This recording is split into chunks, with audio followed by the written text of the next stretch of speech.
Here in this seemingly peaceful countryside, a tragedy occurred in 1955 which helped spark the American Civil Rights Movement. The brutal murder of Emmett Till was a wake-up call for Americans and sent shockwaves throughout the world. Although race killings had been far too common in the South since the end of the Civil War, Emmett's death struck a chord mainly due to the brave decision by his mother to have an open casket funeral for her son to show the world what Mississippi had done to her baby. The images of his beaten and tortured body still haunt our nation to this day. Emmett's story began here at Bryant's grocery store on a hot August day in 1955 with a dare and a wolf whistle at a white lady, an innocent act that would eventually cost him his life. Okay everybody, so I posted an Emmett Till video probably 5 or 6 years ago, and one thing that people have often asked is for me to do sort of an update video. So I'm back in Money, Mississippi where it all began to kind of provide some updates. So about a year ago, this book came out, and it basically said that Carolyn Bryant, the woman that Emmett Till whistled at, basically during the trial, she made up a lot of stories about how he tried to grope her, tried to sexually assault her. And she finally admitted, after all this time, that she did actually lied during the court proceedings. And she has written a book about it, not this one, but she has written a book about her life experiences that she's not going to allow published until well after her death. Now, I don't know exactly what else she's confessing to in there, but it was enough. This book was enough for the authorities to actually reopen the case. Whether it will lead to new indictments, I mean, who knows? I mean, it's always been said that there were other people that were involved in his murder other than Roy Bryant and J.W. Milam, and so maybe they've got some dirt on other people that are still alive.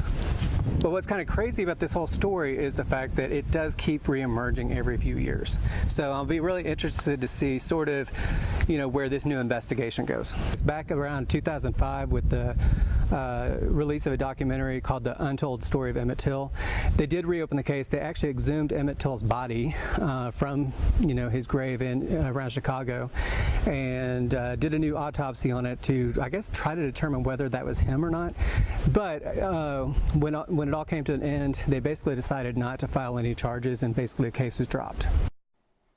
The former site of Bryant's grocery store is nothing more than a crumbling shell being overtaken by nature.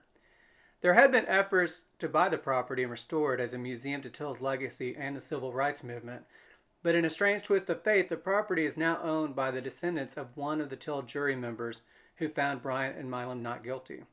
Their asking price for it is about $4 million, which is absolutely outrageous.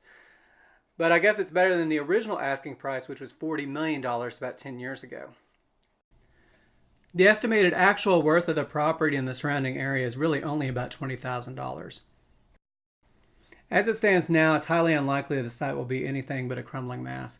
But at least the good thing is that there is an historic marker there which explains the significance of the site and what happened there.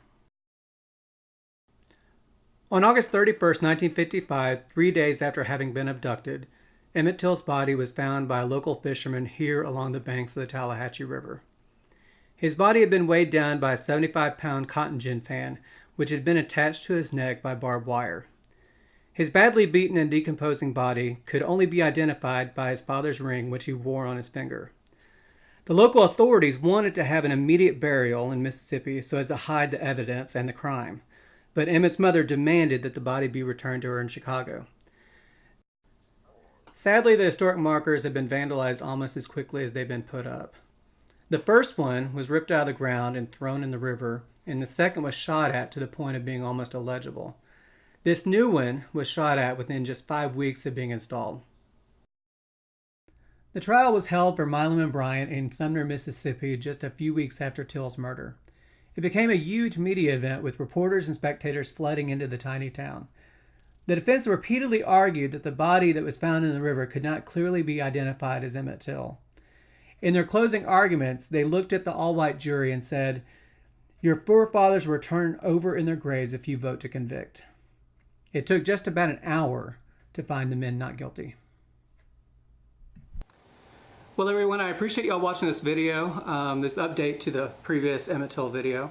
I'm sure that there will be probably another update at some point in the future because Every time I think that the case is closed, something else does happen. Now, in addition to doing this work, I'm also a licensed tour guide in Washington, D.C. And whenever I have groups that go into the Museum of African American History and Culture, I always encourage them that the number one thing that they need to see is the Emmett Till Memorial. Back when they examined Emmett's body for a new autopsy and identification purposes, the family took the old casket, the one that was made famous in all the photographs and everything.